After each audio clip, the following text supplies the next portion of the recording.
7 de outubro, com 80% de comparecimento às urnas, numa eleição que é facultativa, né, ao contrário do Brasil, que é obrigatória. Só teve apenas 20% de abstenção na Venezuela, as eleições presidenciais.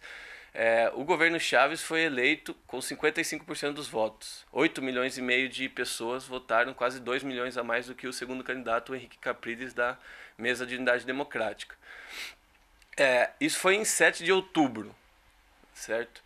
Quando ele retorna de Cuba numa viagem que estava se tratando do câncer, já passou por 3 operações de câncer. Quando retorna no dia 8 de dezembro, 2 meses depois da sua reeleição, ele anuncia que vai ter que passar por uma nova cirurgia, né? Ou seja, já era reeleito, já estava, na verdade, já está há 13, 14 anos no governo.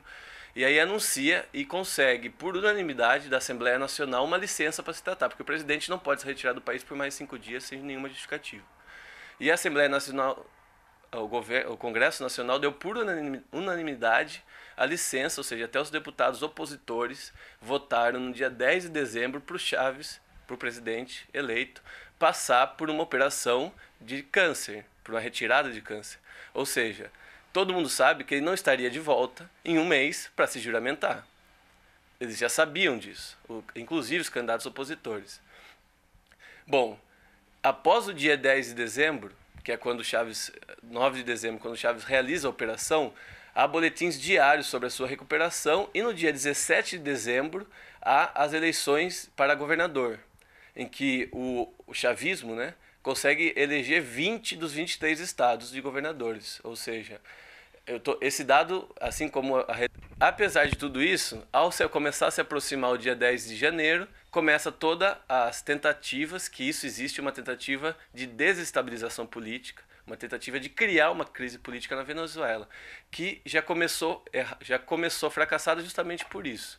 Por causa, em primeiro lugar, do grande apoio popular que tem o governo Chávez e que tem o chavismo, né? Segundo lugar, a Assembleia Nacional ratificou a licença, ou seja, o Chávez não está ausente do governo, ele está de licença para tratar de sua saúde com permissão da Assembleia Nacional, conforme manda a Constituição. O Supremo Tribunal de Justiça, no dia 9 de janeiro, ou seja, um dia antes da data em que deveria ocorrer a juramentação, deu um parecer favorável de que a juramentação é importante, é necessária, mas pode ocorrer depois, como diz o próprio artigo 231 da Constituição. E as Forças Armadas também já deram mais de uma expressão de apoio ao governo Chávez. Então, o governo executivo, o poder legislativo, o poder judiciário e o poder popular estão todos com o processo, ou seja, não há nenhuma crise política, tudo funciona na mais perfeita normalidade. O que há a partir do dia 10 de janeiro, quando a direita percebe que não vai conseguir mais implantar a sua tese de falta de poder e por isso reivindicar uma nova eleição, ela começa a ensaiar tentativas golpistas. E aí começa uma série de manifestações pontuais violentas, algumas manifestações violentas, principalmente de organizações juvenis financiadas pelo imperialismo, né? Manos Blancas, né? Que é mundialmente conhecida, estudada e divulgada essa organização, Manos Blanquitas. Começa também uma tentativa de acaparamento de alimentos, de desabastecimento da população, que também é fracassada, porque hoje, ao contrário do que aconteceu em 2002, o governo tem uma série de instrumentos para evitar isso, né? E, ademais da imprensa golpista, né, que continua diariamente a sua propaganda ideológica e que chegou ao cúmulo de publicar o principal jornal da Espanha, um dos principais jornais, né, um dos mais conhecidos jornais do mundo, é o País, publicar uma foto de uma pessoa como se fosse o Chávez e não é o Chávez. Né? Esse foi o cúmulo de até onde pode chegar, mas isso ocorre diariamente na Venezuela e ademais no mundo também. Mas isso está fracassado, né? Isso, em primeiro lugar, porque a aposta toda da direita era de que não havia chavismo sem Chávez, o que é mentira. Além de haver chavismo sem Chávez, há revolução sem o Chávez, porque a revolução já não depende mais somente do Chávez. O povo está mobilizado. No dia 10 de janeiro foram milhares de pessoas nas ruas para comemorar, para se juramentar junto com o presidente, uma juramentação simbólica. No dia 23 de janeiro, que era a data que a direita chamou uma manifestação para mostrar sua força contra o dia 10 de janeiro, não saiu nada, se isolou dentro de um ginásio, inclusive agrediu periodistas dos meios públicos de comunicação, que inclusive estão até hoje internados, que estavam simplesmente cobrindo a manifestação da direita.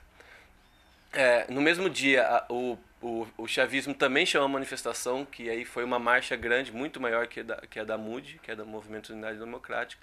E novamente no dia 4 de fevereiro, para comemorar os 21 anos da tentativa cívico-militar de golpe em 92, mais uma manifestação de milhares de pessoas nas ruas. Não há crise institucional, não há força na direita popular e nem militar.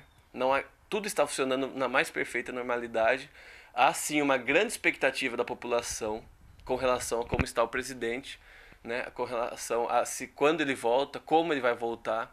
Não há crise econômica na Venezuela. A Venezuela hoje, né, segundo a própria CEPAL, é o país com menor desigualdade de renda da América Latina. Ultrapassou o Uruguai, que era até então.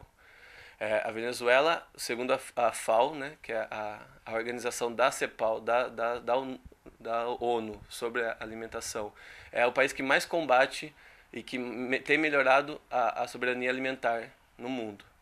A Venezuela erradicou o analfabetismo. A Venezuela, este ano, 2012, enquanto o Brasil os analistas brasileiros tentam explicar por que o Brasil não cresce, a Venezuela teve um aumento no PIB de 5,5%. Né?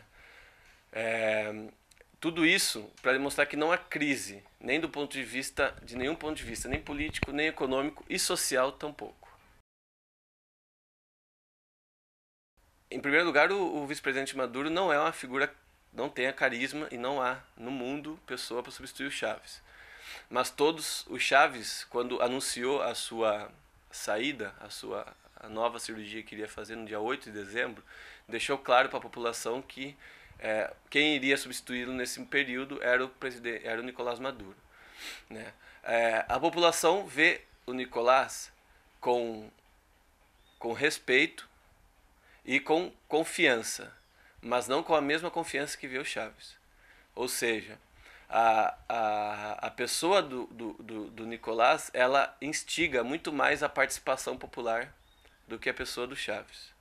Né? Mas neste momento estão todos com compreensão de que o Nicolás Maduro é o presidente em exercício e de que é a pessoa mais capacitada para dirigir o governo. Censura não há em definitivo, né? Pelo contrário, inclusive se muitos jornais começarem a fazer aqui o que os jornais opositores fazem na Venezuela, eles vão sofrer sanções iguais, né? Ou piores até, na minha opinião. Porque é um profundo desrespeito à autoridade, ao poder constituído. Para se ter uma ideia, um canal de televisão chamado Globovision, nessa polêmica entre qual que é a constitucionalidade da transição de poder, já que o presidente não estava presente em território nacional para fazer a juramentação, a Globovision divulgou o artigo 231 que fala da necessidade de juramentação no dia 10 de janeiro. Só que só divulgou a primeira frase do artigo, que dizia que o presidente tinha que se juramentar no dia 10 de janeiro. A segunda frase do artigo, que era caso isso não possa ocorrer, ele pode fazer depois perante o Supremo Tribunal de Justiça, ela cortou. Simplesmente. Isso num processo de tentativa de derrubada do poder. Né? Qualquer outro país faria, no mínimo, uma mobilização contrária a essa televisão. Você teria sanções porque você está omitindo uma lei, você está manipulando uma lei que está escrita. E o que está sendo feito com a Globovision é simplesmente a abertura de um processo administrativo. Ficou claro também na Assembleia da OEA, né, da Organização dos Estados Americanos, aquele embaixador do Panamá que se dirigiu contra o Chávez, que instigou a OEA a se dirigir contra o Chávez, é o embaixador que escreve tranquilamente e publica seus artigos de opinião na Venezuela, através dos meios privados. O que é na Venezuela é uma alternativa aos meios privados. coisa que não há no Brasil. Tem uma rede de meios públicos de comunicação que é vastíssima, tem jornais periódicos de alta qualidade distribuídos gratuitamente nos metrôs, nos ônibus. Os jornais mais baratos são meios públicos de comunicação. Você tem, se você quiser assistir as novelas, você assiste. Se você quiser assistir se você quiser ter informação, você tem via meios públicos. Então, a alternativa. O que não há, em definitivo, é censura. Isso não existe. Não existe nem na imprensa e nem na política. Como eu disse, a Mesa de Unidade Democrática, né, chamou uma manifestação, fez a sua manifestação, inclusive agrediu repórteres dos meios públicos de comunicação, e isso tudo sem nenhum problema para ela, foi tudo executado. Existem greves de trabalhadores na Venezuela, inclusive greves de trabalhadores, funcionários públicos na Venezuela. Nada disso a gente não vê assim, nem perto da repressão do que nós sofremos no Brasil quando nós fazemos qualquer tipo de manifestação, qualquer tipo de greve.